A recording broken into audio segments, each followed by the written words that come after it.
নমস্কার বন্ধুরা, এক নজর ব্লগে আপনাদেরকে স্বাগত। আমার একটি পুরনো ড্রাগন গাছের কিছু ডালা কেটে ছাটিয়ে দিলাম। এখন এখান থেকে ভাবছি নতুন করে আবার ফলের ক্যারেটের মধ্যে লাগিয়ে নেব। এক বালতি জলের মধ্যে ফাঙ্গিসাইড দিয়ে এগুলিকে আধা ঘন্টার জন্য ভিজিয়ে রাখলাম। এখন কিছুটা মাটিকে ঝুরঝুরে করে নিলাম।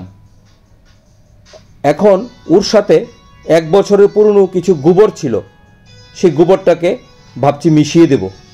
তার আগে এই মাটির সঙ্গে একটু ফাঙ্গিসাইড মিশিয়ে দিলাম। আমার কাছে রেড বি গোল্ড নামে একটি ফাঙ্গিসাইড ছিল। আপনাদের কাছে যে কোনো ফাঙ্গিসাইড থাকলে মিশাতে পারেন। ট্রাইকোডার্মা ভিরিডি থাকলেও কোনো আপত্তি নেই। সেটাকে মাটির সঙ্গে ভালো করে মিশিয়ে দিয়ে আগাছাগুলি বেছে নিলাম। আগাছাগুলি বেছে নিলে গাছ উঠতে অসুবিধা হবে না।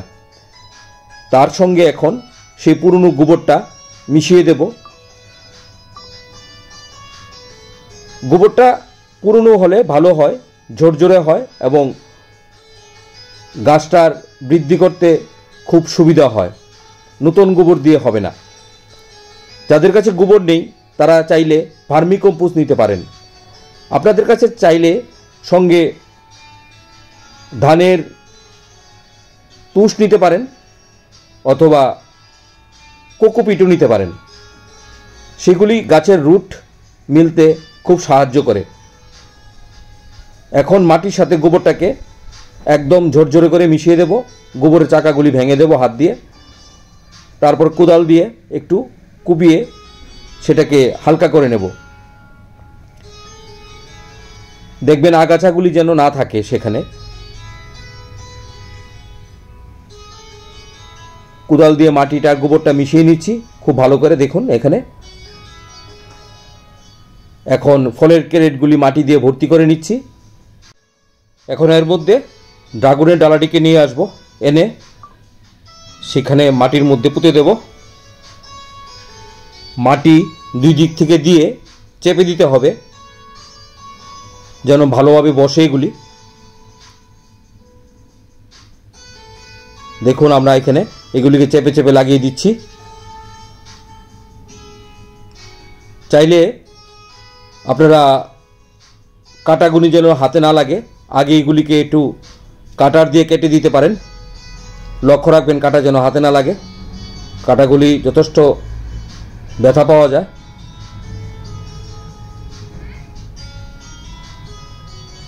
আমি প্রত্যেকটা ক্যারেটের মধ্যে 3টে করে লাগাবো, কিন্তু এখন আমার কাছে একটু ফলের ক্যারেট কম আছে বলে আমি 4টা করে পুঁতে দিচ্ছি। পরবর্তী সময়ে কুশি মেলে গেলে আমি এগুলিকে শিট করে দেব আরও নতুন ফলের ঝুড়ি এনে।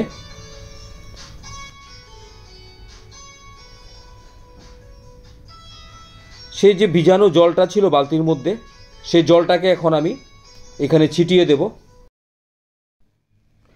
ড্রাগন গাছের জন্য সেরকম কোনো পরিচর্যার প্রয়োজন হয় না, শুধু এটার জন্য একটু গোবর, মাটি আর সময় করে আপনাকে ফাঙ্গিসাইড দিতে হবে। বর্ষাকালে ফাঙ্গিসাইডটা বিশেষভাবে প্রয়োজন। খৈল থাকলে খৈলের জল একটু দিতে পারেন ভিজিয়ে। এখন আমি এগুলিকে ছায়াযুক্ত একটা জায়গায় রেখে দেব। পরে কুশিয়ে আসলে এগুলিকে রৌদ্রতে নিয়ে আসব। আপনাদের কাছে যদি ভিডিওটা ভালো লাগে একটা লাইক দেবেন, শেয়ার করবেন এবং সাবস্ক্রাইব করে আমাদের পাশে থাকবেন। সকলে ভালো থাকবেন এবং সবাইকে ভালো রাখবেন।